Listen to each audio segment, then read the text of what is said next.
When I was a little girl, I was very curious. I remember one time I was watching my mum baking a fish for dinner. I watched her when she cut the head and tail off the fish and put it into a baking pan. It seemed to be a waste of fish. I asked her why she cut the head and tail off, and she said, "I don't know, I've always done it that way. That's how your gran does it."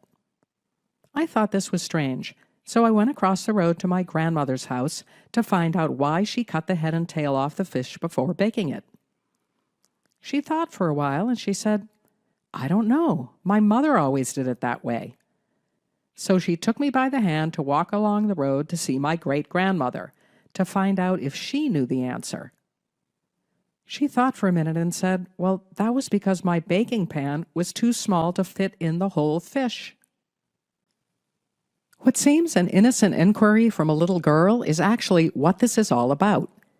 If we don't question some of the crazy things we do every day, we can carry on wasting our time and resources without even realizing it. We rely on techniques we have come to accept as normal within the company, whether they are useful or not. That is why we need to get down to the Gemba, to find out what is really going on where it is actually happening. So what is the Gemba? Well, it is a Japanese description for the place the work is done. And who is it that we want to get down? Well, we can all get down to the Gemba. Though it is expected that Gemba is a part of a manager's agenda, often someone coming in from the outside can see what others don't and ask the curious questions. Anyone can do a Gemba walk, and oftentimes in Gemba walks we're looking for waste, or what the Japanese call muda. When we go to the Gemba, the first thing we need to identify is which steps truly add value and which do not. If it is not adding value, it is probably waste. Another way of thinking about this is to view waste like dark matter. Half of the weight of the universe is in matter that we can't actually identify. That's why they built the Hadron Collider in Switzerland, to try to find it. When you look at large organizations, they're filled with dark matter. They are filled with processes that people engage in because that's the way they've always done it. They are filled with processes that people pursue because they like it that way. They are filled with processes that are driven by fear of the unknown. Dark matter is probably the biggest problem that big companies have because it is an artifact of a world that was moving much more slowly than the world that we inhabit right now. So what are we doing that has stopped making sense? And how do you challenge this dark matter? To go to the Gemba and find the dark matter, you need to get out of your chair and take a walk. Gathering a bunch of data and doing spreadsheets at your desk all day is not a great way of getting people involved in process improvement. Imagine for a moment that there has been a crime and you are the detective. How will you gather your evidence? Will you be able to do this virtually from your computer, or do you actually need to visit the scene of the crime? In order to understand what is really happening, you need to go to where the work is done. You need to get down to the Gemba. There are 4 things you need to take into account to make your Gemba walk successful: schedule, purpose, people, and action. Schedule a Gemba walk on your daily calendar as part of your daily standard work. Plan at least an hour.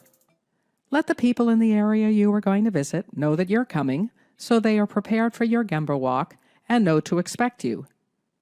And make sure they know what a Gemba walk is all about.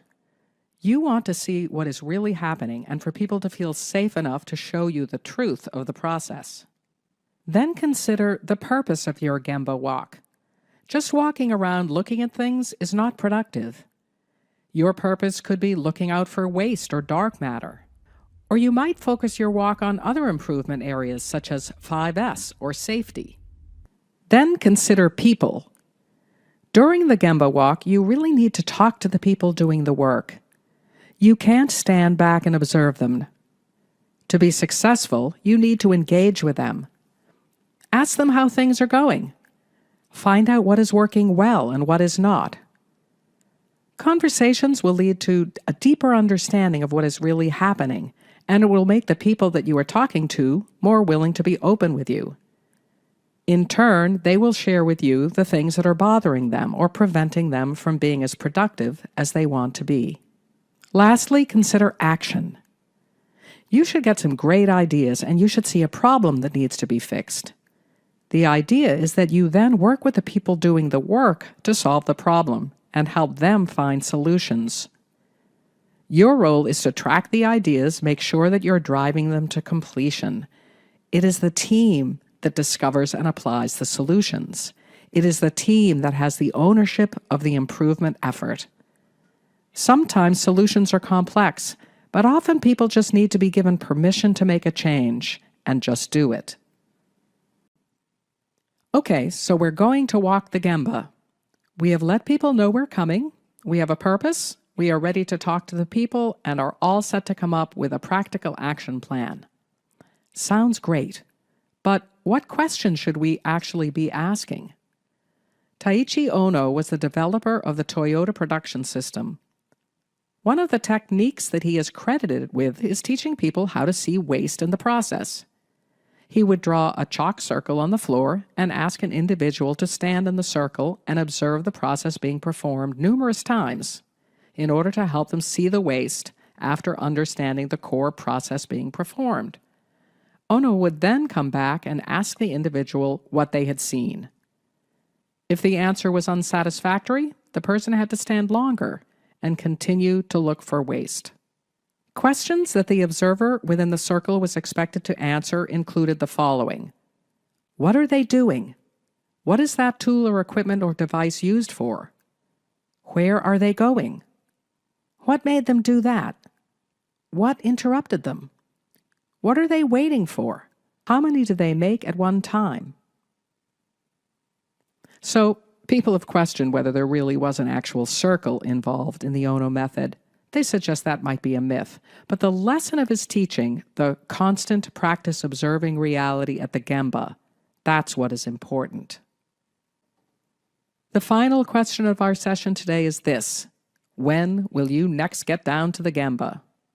So get going, get down to the Gemba, and good luck.